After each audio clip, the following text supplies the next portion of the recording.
Hello बच्चों, कैसे हैं आप सभी। प्यारे बच्चों, संघर्ष जितना बड़ा होगा जीवन जीत उतनी ही शानदार होगी और जीवन भी उतना ही अच्छा होगा। जो सीखता है वही आगे बढ़ता है। आज हम आगे बढ़ने के लिए करने जा रहे हैं क्वेश्चन आंसर। किसके बेटा? +1 क्लास के। जो हमारा सेकंड चैप्टर है the address, written by Marga इंको।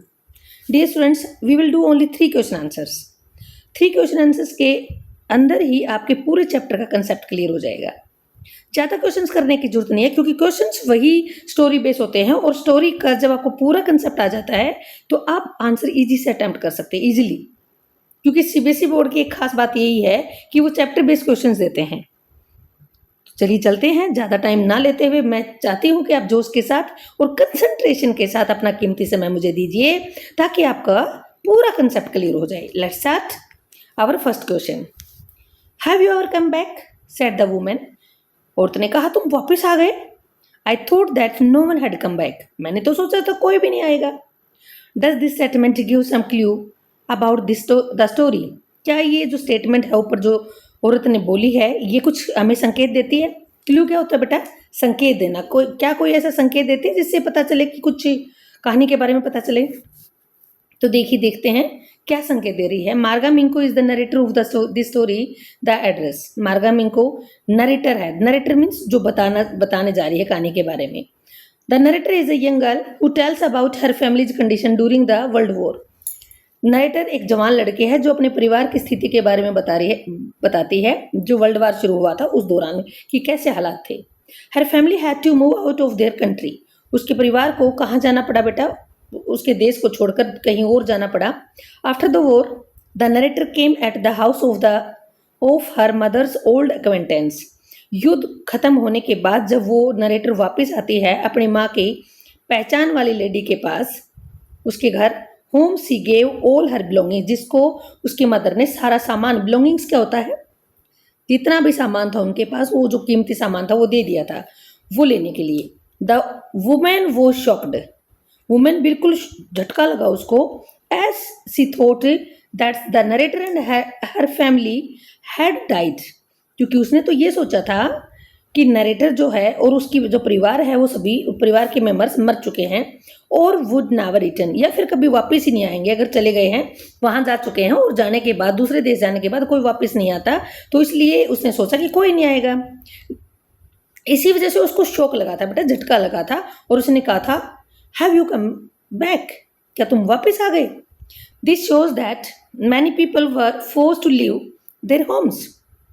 ये दिखाता है कि काफी लोग मजबूर हुए थे अपने घर को छोड़ने के लिए। सम नेवर कम बैक, सम नेवर केम बैक। और कुछ वापस जो चले गए थे, कुछ वापस कभी नहीं आए। क्लियर हुआ आपको concept? Now let's start our second question. Dear students, this is the second question. The story is divided into pre-war and post-war times. What happens do you think the girl underwent during these times? Story 2 भागों में बटी हुई है, पहले युद्ध से पहले के हालात और युद्ध के बाद के समय में। तो आप बताइए कि क्या सोचते हैं आप हार्डशिप्स के बारे में। हार्डशिप्स क्या होती है बेटा? कि उस लड़की की क्या मुसीबतें थी जो जिस लड़की ने युद्ध के से पहले और युद्ध के बाद सहन की। या फिर क्वेश्चन ये भी आ सकता है बेटा, the address is a story of woman prediction that follows. कि जो एड्रेस कहानी है वो मनुष्य की कंडीशन के बारे में, मनुष्य की मुसीबतों के बारे में बताती है। प्रेडिक्मेंट्स के बारे में। प्रेडिक्मेंट्स क्या होती है बेटा? हार्डशिप्स होती हैं, मुसीबतें होती हैं, कि ये मनुष्य की मुसीबत के बारे में बताती है। कमेंट कीजिए इस बात पर कि क्या मुसीबत है। वही वॉर के दौरान जो मुसीबत उन्होंने सहन की, उसी मुसीबत के बारे में। आपको पता है कि कहीं भी युद्ध होता है तो हर सामना किसको करना पड़ता है, सहन किसको करना पड़ता है? इंसान को। तो देखिए स्टोरी क्या कहती है हमारी। इंपॉर्टेंट क्वेश्चन है बेटा, ये वाला क्वेश्चन बार बार आता है तो इसको ध्यान से सुनिए। The story shows how war creates problems for ordinary people. ये दिखाता है कि कैसे युद्ध समस्याएं पैदा करता है साधारण व्यक्ति के आदमियों के लिए। The narrator lost her home. क्या समस्याएं हैं? देखिए यही है समस्याएं। जो नरेटर है वो अपने घर को खो देती है। Her mother and all her happiness. उसकी माँ भी चली जाती है, मर जाती है, और उसकी सारी खुशियां खत्म हो जाती हैं। बिफोर द वॉर, युद्ध से पहले, द नरेटर मार्गा मिंको, हमारी लेखिका मार्गा मिंको है ना, the narrator and her mother were living a normal life, एक साधारण जिंदगी जी रही थी, आराम से जी रहे थे वो। But when the war started, लेकिन जब युद्ध शुरू हुआ, they had to live their home, उन्हें अपना घर छोड़ना पड़ा। Her mother gave their things to a woman of safe keeping, for safe keeping, जब उन्होंने उन्हें अपना घर छोड़ना पड़ा, हर मदर उसकी मम्मी ने अपने सभी जो सामान थे कीमती वो एक औरत को दे दिए, एक ऐसी लेडी को दे दिए ताकि वो लेडी जो उसकी जान पहचान की थी सेफ कीपिंग रख सके, सेफ कीपिंग होता सुरक्षित रख सके उस सामान को। आफ्टर द वॉर, युद्ध के बाद द नरेटर रिटर्न अलोन, युद्ध के बाद लेखिका अकेली अकेली आती है। हर मदर हैड डाइड, क्योंकि उसकी माता मर चुकी है। And she had no home, बेचारे के पास अब घर भी नहीं है। She went back to get her mother's things, वह अपनी माँ के जो भी सामान था उनको लेने के लिए वापस जाती है। But the woman did not treat her well, लेकिन उस औरत ने उसके साथ अच्छा व्यवहार नहीं किया। ट्रीट होता है बिहेव करना, व्यवहार करना, अच्छा व्यवहार नहीं किया।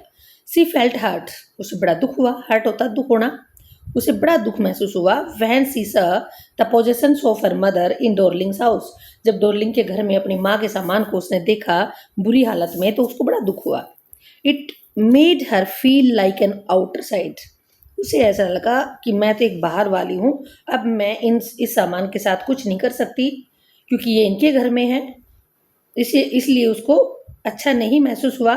It shows how war changes everything for innocent people, ये दिखाती है कहानी कि कैसे युद्ध एक नॉर्मल इंसानों के लिए हर चीज़ को बदल के रख देता है। Clear concept? Now this is the second question, let's do our third question also. Dear student, these three questions very important, so and this one is most important, ये तो उससे भी ज़्यादा इम्पोर्टेंट है, पहले वाले से भी।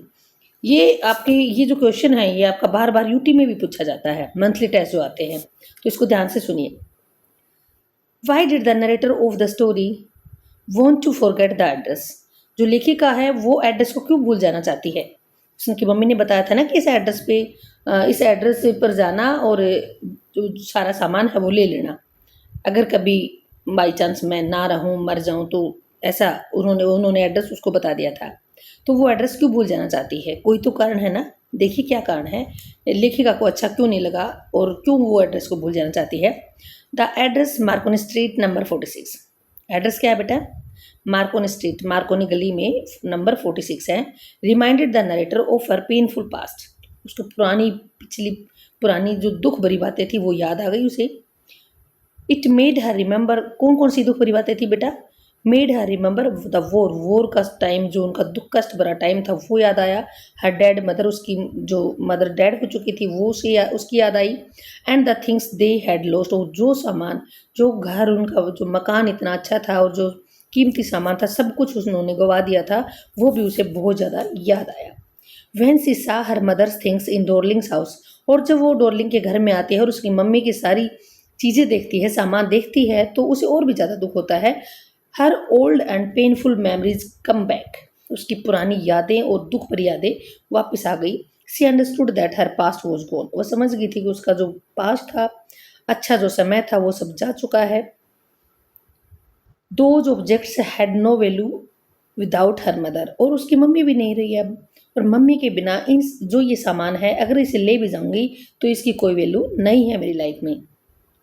सी wants to break all connection with her past, वो सारे संबंध तोड़ देना चाहती थी अपने पास्ट से। So she decided not to take them back, इसलिए उसने फैसला लिया नहीं, मैं इन सामान को नहीं लेकर जाऊंगी। She wanted to forget the address, वो एड्रेस को भूल जाना चाहती थी। The woman and the pain, उस औरत को भी भूल जाना चाहती थी जो डॉर्लिंग थी, क्योंकि उसने अच्छा बिहेव नहीं किया था, और जो कष्ट उसने दिया था बुरा व्यवहार करके, उस दर्द को भी भूल जाना चाहती थी। She choose to move on, इसलिए उसने फैसला लिया कि मैं आगे बढ़ूंगी and start a new life, और मेरी अच्छी नई जिंदगी शुरू करूंगी। प्यारे बच्चों, कैसे लगे आपको क्वेश्चन आंसर्स? ये 3 क्वेश्चंस जब आप याद कर लेंगे फिर देखेंगे कि कोई भी क्वेश्चन आप इस चैप्टर बेस आएगा आप इजीली अटेम्प्ट कर लेंगे। मुझे उम्मीद है आपको कंसेप्ट बिल्कुल क्लियर हुआ है। अगर आपको रियली में कंसेप्ट क्लियर हुआ है तो चैनल को सब्सक्राइब कीजिए, लाइक कीजिए, और इतना ही नहीं, आपका साथ मुझे प्यार देगा, मुझे प्रेरणा देगा, अपने साथियों से शेयर भी कीजिए। बने रहिए मेरे साथ अगली वीडियो में। धन्यवाद।